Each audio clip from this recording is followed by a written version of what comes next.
말씀은 로마서 2장 1절로 5절입니다. 로마서 2장 1절로 5절 말씀 함께 교독해서 읽도록 하겠습니다. 그러므로 남을 판단하는 사람아, 누구를 막론하고 내가 핑계하지 못할 것은 남을 판단하는 것으로 내가 너를 정죄함이니 판단하는 내가 같은 일을 행함이니라.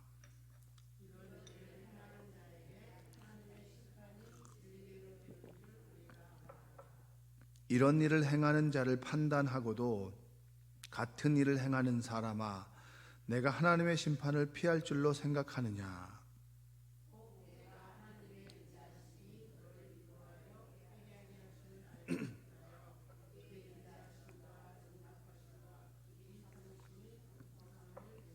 함께 읽겠습니다.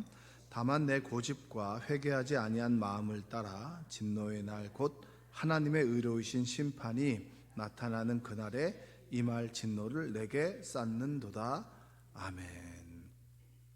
오늘도 하나님의 은혜가 여러분의 삶 가운데 함께 하시기를 주님의 이름으로 축복합니다. 우리에게는 좀 못된 습성이 있습니다. 그 못된 습성이라고 하는 게 뭐냐면 남을 볼 때는 좀 엄격하게 보고 나를 볼 때는 조금 관대하게 보는 거죠. 그렇죠? 어떠세요, 여러분들은? 주로 보면 다른 사람들한테는 좀 엄격한 잣대를 대고 나는 그냥 저를 못 보는 경우들이 참 많이 있죠. 그래서 마태복음 7장 3절에 이렇게 얘기합니다. 어찌하여 형제 눈 속에 있는 티는 보고 내 눈 속에 있는 들보는 깨닫지 못하느냐. 어렸을 때 이 말을 들었었는데 교회를 다니면 이런 말씀을 많이 듣잖아요. 근데 이 말을 들으면 들을수록 예수님께서 참 바른 말을 하셨다는 생각이 들어요.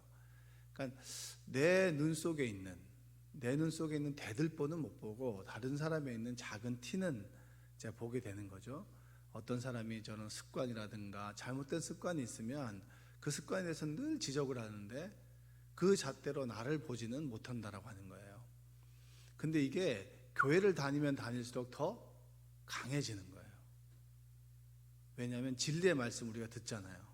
하나님 말씀을 들으니까 이 하나님 말씀을 자꾸 듣다 보면 좋은 말씀을 듣다 보면 좋은 말씀이 우리 안에 심겨지는데 그 좋은 말씀이 나를 보는 것이 아니라 다른 사람을 자꾸 이렇게 비추게 되는 경우들이 많이 있다는 거예요. 여러분들도 아마 공감하실 겁니다.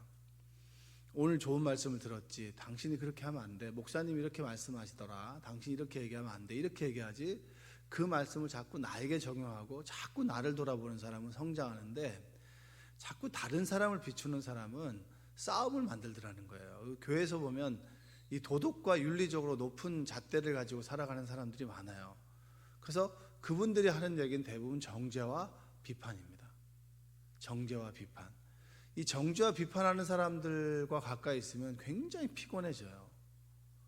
여러분 주변에 여러분들이 보면 그런 분들이 있을 수도 있고 그 주변에 그런 분이 있을 수 있는데 늘 비판하는 사람들이 있어요. 감싸주고 포용해주고 덮어주는 사람이 아니고 늘 이게 잘못됐고 저게 잘못됐고 이건 아니고 저건 아니고 이렇게 얘기하는 사람들이 있습니다.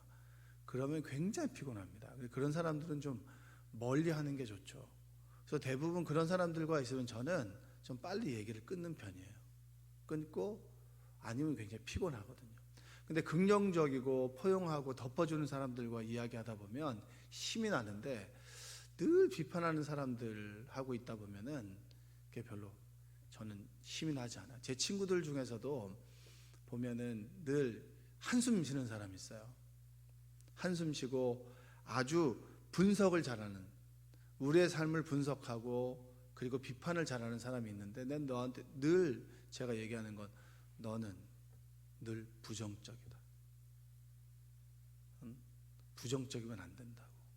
그래서 항상 그 비판과 부정으로부터 벗어나게끔 제가 늘 얘기를 하거든요. 우리는 살아가다 보면 늘 비판의 시선을 가지고 있습니다. 그래서 우리나라 속담에도 보면 똥 묻은 개가 재 묻은 게 나무란다 이런 말도 있고, 그리고 가랑잎이 솔잎 보고 바스락거린다 이렇게 얘기하잖아요. 우리의 속담적으로도 알고 있습니다. 바울은 오늘 2장에서 이런 얘기를 하는 거예요. 우리의 위선을 얘기를 하는데 유대인들의 오만과 위선을 얘기합니다. 율법을 가지고 있고 하나님으로부터 선택을 받았어요. 받다 보니까 이방인들을 비판하는데, 비판하다 보니까 그 비판의 자리가 어느 자리냐면 하나님 자리에 서서 비판한단 말이에요. 그러니까 우리가 비판하고 정죄하는 그 순간에 우리가 있는 포지션이 어딘 줄 아십니까? 우리는 사람이 아니에요. 하나님 자리에서 우리가 사람들을 비판한다는 거예요. 여러분들이 여러분의 삶을 좀 언어를 돌아보고 생각을 돌아보는 귀한 시간이 됐으면 좋겠습니다. 아멘? 아멘? 네. 1절과 5절에는 보면 하나님의 뜻대로 살지 않는 우리 유대인들을 이제 그들의 오만을 비판하는데, 1절 한번 읽어보겠습니다. 1절 한번 읽어보겠습니다. 그러므로 남을 판단하는 사람아, 누구를 막론하고 내가 핑계하지 못할 것은 남을 판단하는 것으로 내가 너를 정죄함이니 판단하는 내가 같은 일을 행함이니라. 이렇게 얘기합니다. 그러니까 그 시대에도 도덕적으로 윤리적으로 율법을 가지고 있고 스스로 율법을 다 지킨다라고 생각하는 사람들이 있었단 말이에요. 그 사람들이 율법을 지키지 않는 사람들이나 또 율법적인 잣대로 봤을 때 부족해 보이는 사람들을 비판하는데, 남을 판단하는 사람아, 이 얘기는 뭐냐면 이 정죄와 판단이라고 하는 건 정죄와 심판을 의미합니다. 이게 정죄라고 하는 말이 뭔가요? 정죄라고 하는 말은 죄가 있다고 단정 짓는 게 정죄잖아요. 너 죄인이야. 이게 정죄란 말이에요. 그리고 심판이라고 하는 것은 뭐냐면 하나님께서 우리를 판단하시는 거죠. 그러니까 남을 판단하는 사람아라고 하는 뜻은 이 판단이라고 하는 원어의 의미는 정죄와 심판을 의미합니다. 그러니까 우리가 우리의 잣대로 남을 심판하고 정죄한다는 거예요. 심판과 정죄는 누가 할 수 있죠? 하나님이 할 수 있는 거잖아요. 그러면 내가 하나님의 자리에서 남을 심판하고 판단한다라고 하는 것은 뒤집어 놓고 보면 하나님께서 우리를 판단하고 정죄한다는 거예요. 그래서 내가 남을 판단하는 것이 오히려 하나님께서 우리를 판단하는 것과 똑같다라는 거예요. 그만큼 하나님의 자리에서 우리가 교만하다라고 하는 뜻이에요. 여러분, 주님을 만나고 주님을 인격적으로 만났다라고 하는 뜻이 뭡니까? 주님을 인격적으로 만났다라고 하는 것은 내가 다른 사람을 비판한다는 그 자리보다는 내가 용서받았다라고 하는 걸 뜻하는 거예요. 내가 주님을 만나고 보니까 내가 늘 비판했던 그 기준으로 하나님께서 나를 보시겠구나 라고 하는 걸 깨닫는 거죠. 아, 내가 정말 자격이 안 된다. 내가 이 말할 자격이 있나? 내가 이 말을 저 사람에게 할 수 있는 자격이 안 되고 오히려 하나님께서 나를 용납해 주셨구나, 용서해 주셨구나. 그리고 내가 주님을 인격적으로 만나는 그 순간에 내가 십자가에 달릴 죄인이구나라고 하는 것이 깨달아지는 거예요. 제가 거듭 말씀드렸지만 신학대학을 가서 가장 제 머리가 이성이 깨이면서 들었던 마음 중에 하나는 예수님을 믿는 건 별로 좋지 않다. 교회를 다니는 거 좋지 않다. 원래 내가 죄를 짓는 건 아는데 없던 원죄까지 있으니까 죄가 더 많아지는 거 아니냐. 이 생각을 많이 해봤어요. 이 없던 원죄까지 있고 원죄에다가 이제 짓던 죄들이 쌓이고 쌓이니까 원래 죄가 더 많은 거예요. 그리고 교회에서 하는 말마다 다 죄인이라는 거예요. 죄인. 이 죄인이란 말 듣기 좋으세요? 싫으세요? 별로 듣기 안 좋잖아요. 그래서 교회에서 성전에서 이렇게 죄인이라고 하는 걸 자꾸 강조하다 보면 여러분 교회를 잘 안 와요. 왜냐면 자꾸 들으면 자꾸 기분 좋게 왔다가 교회만 가면 죄인이 되잖아요. 죄에서 사함받은 의인에 대한 얘기를 듣길 원하지 우리는 죄인에 되기를 원하지 않습니다. 내 본 모습을 보는 걸 별로 썩 유쾌하게 생각하지 않아요. 그러나 하나님을 만나면 만날수록 우리가 느끼는 건 뭡니까? 아, 내가 정말 희망이 없는 사람인데 하나님에 의해서 내가 희망이 있는 사람으로 변화됐구나. 할렐루야. 그 변화라고 하는 것은 나의 노력이 아니라 하나님의 사랑으로 우리가 변화됐구나. 이것이 우리의 고백 아니겠습니까? 그러니까 똑같은 거예요. 주님을 만나면 만날수록 내가 하나님을 알면 알수록 내가 기도하면 할수록 내 안에 용납받은 하나님의 사랑으로 인해서 사랑이 생겨나지 그 사람을 찌르는 비판과 정죄함은 사라진다는 거예요. 근데 어느 순간에 내가 자꾸 정죄와 비판을 내 입에 달고 살아간다? 그것은 하나님의 사랑으로부터 내가 조금씩 멀어지고 있다라고 생각하시면 됩니다. 여러분이 자녀를 사랑하면 그 자녀를 뭡니까? 덮어주지, 감싸주지, 자꾸 찌르질 않잖아요. 아, 참 안 됐어. 참 부족한 부모 만나서 참 안 됐어. 참 애쓰고 있네. 이렇게 생각하지, 너 그렇게 하면 안 되고, 너 그렇게 하면 안 되고, 너 그렇게 하면 안 되고, 이렇게 하지는 않는다라는 거예요. 여러분, 우리는 다윗의 이야기를 알고 있습니다. 다윗이 우리의 아내를 취합니다. 그리고 나단이 찾아오죠. 나단이 찾아와서 이런 얘기를 해줍니다. 어느 마을에 부자와 가난한 사람이 있었다. 그런데 그 부잣집에 손님이 왔는데 그 부자가 가난한 집에 애지중지하는 양을 잡아다가 손님을 대접했다. 다윗이 듣고 뭐라고 그럽니까? 당장 죽을 죄인이라고.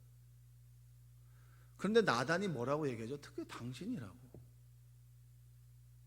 나단이 이야기할 수 있었던 건 뭐예요? 나단은 간음은 저지르지 않았거든요. 그건 다윗에게 얘기를 하는 거예요. 근데 다윗은 스스로 죄를 짓고 있음에도 불구하고 그런 사람은 죽어 마땅하다고. 우리가 그런 얘기를 하는 거예요. 다른 사람을 비판한다라고 하는 것이 다윗의 모습과 똑같다라고 하는 겁니다.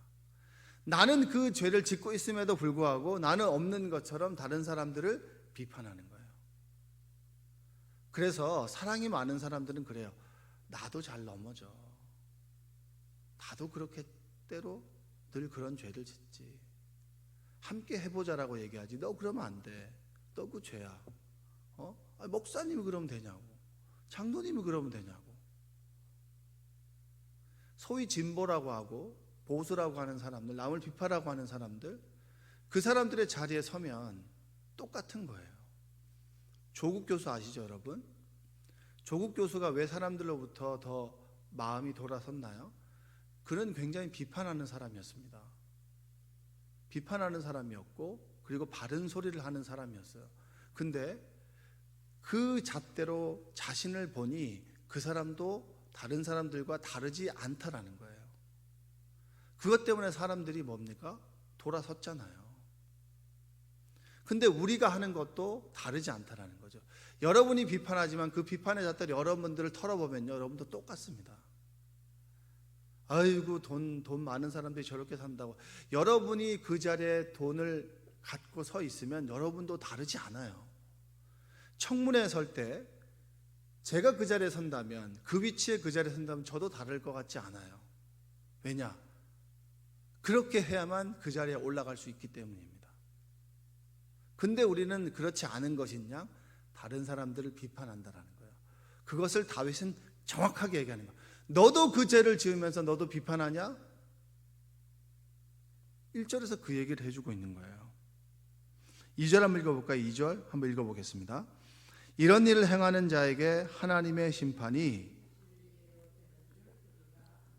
자, 남을 정죄하고 비판함으로 인해서 남이 우리를 비판하고 정죄하는 걸 피할 수는 없다. 이 얘기를 1절에 해주고 있는데, 그러면 남을 정죄하고 비판하는 것을 내가 하지 않으면 되잖아요. 그렇죠?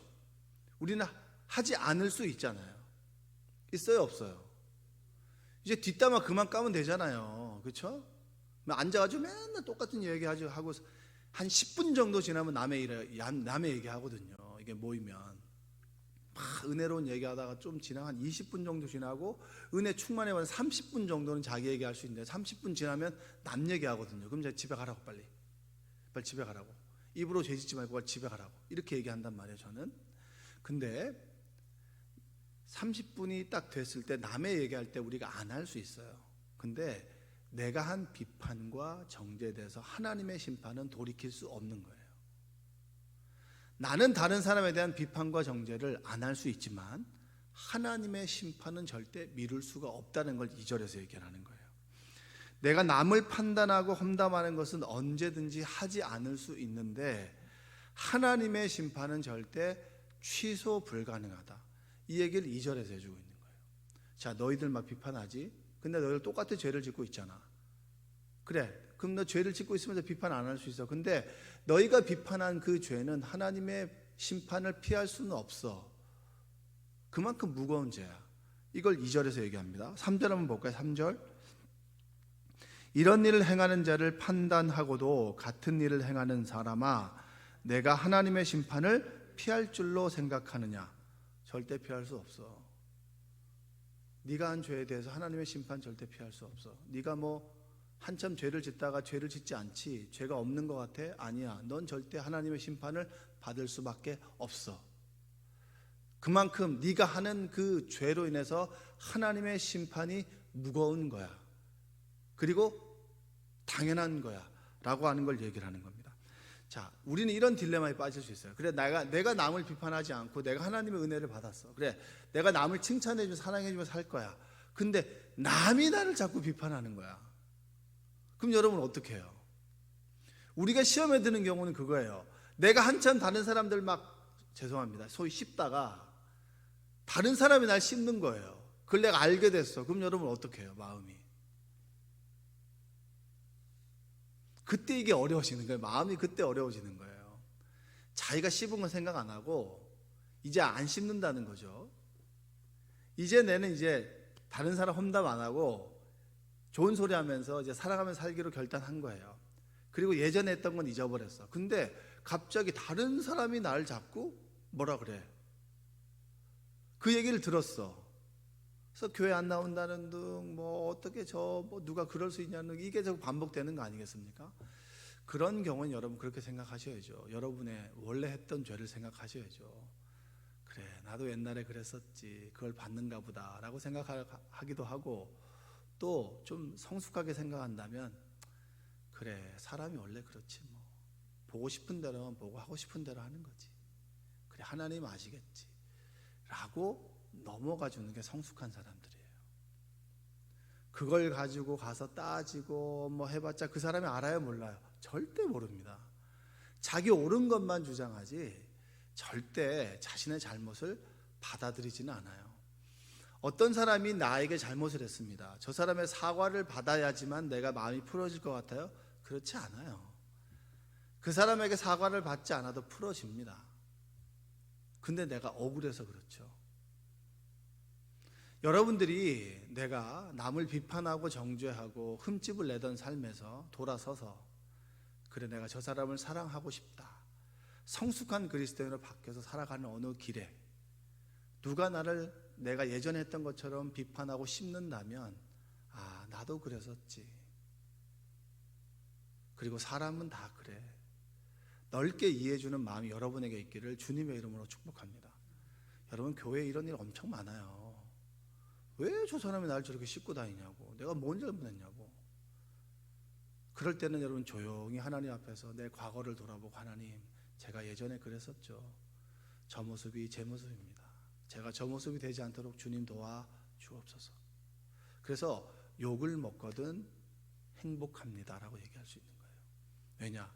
그 욕을 가지고 하나님 앞에 나가 나를 돌아보고, 그리고 나를 깨닫고, 하나님, 저 모습이 제가 되지 않도록 주여 도와 주옵소서라고 기도할 수 있으니 우리는 더 성숙할 수 있는 거예요. 자, 4절 한번 볼게요. 4절. 내가 하나님의 인자하심이 너를 인도하여 회개하게 하심을 알지 못하여 그게 의의 인자하심과 용납하심과 길이 참으심이 풍성함을 멸시하느냐. 자, 하나님의 심판이 너에게 임해야 되는데 왜 지금 너가 지금 살아있는 줄 아냐? 하나님의 인자하심과 용납하심 때문이다. 인자하심이라고 할 때 그 인자는 뭐냐면 자궁이라는 뜻이에요. 자궁은 뭐죠? 태아를 감싸고 보호하죠. 10개월 동안 태아를 이렇게 보호하고 자라도록 품어주잖아요. 그게 뭡니까? 하나님의 인자하심이라고 하는 것은 품어주심이에요. 뭐라고요?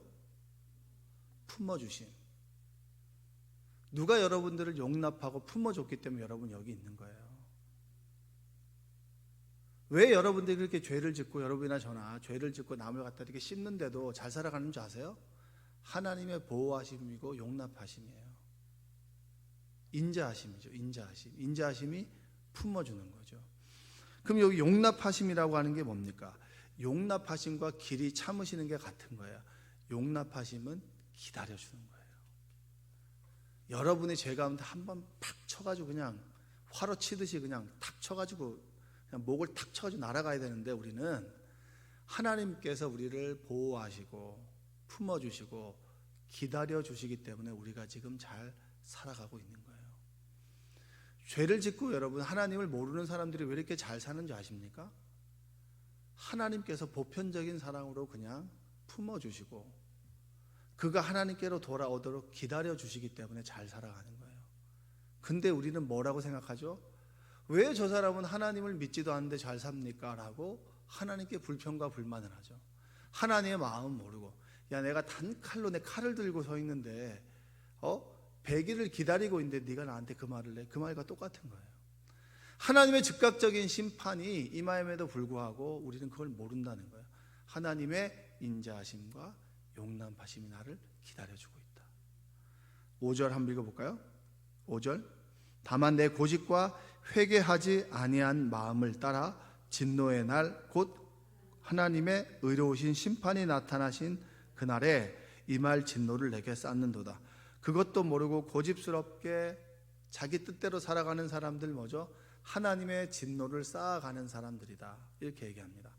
여러분 결론을 말씀드릴까요? 비판하지 마세요. 그 비판으로 똑같이 내가 비판받습니다. 누가 나를 비판하나요?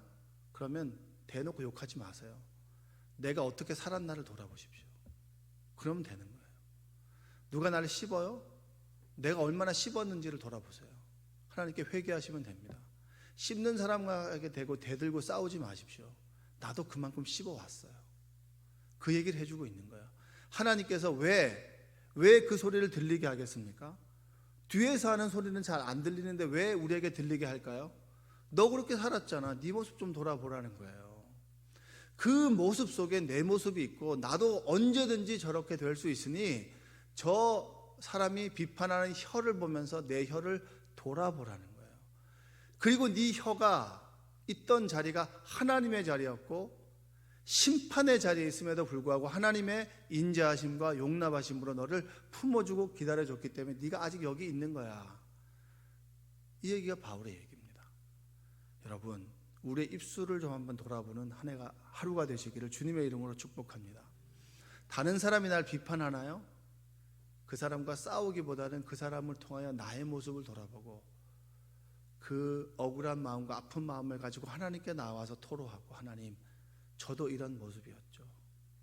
참아주시고 그리고 또 나로 인해서 내가 씹고 그리고 비판하고 정죄하는 것 때문에 아파하는 사람들의 그 모습을 다시 한번 깨달아보는 여러분들 되시기 바랍니다. 내가 아프다면 나로 인해서 누군가가 아팠다는 거예요.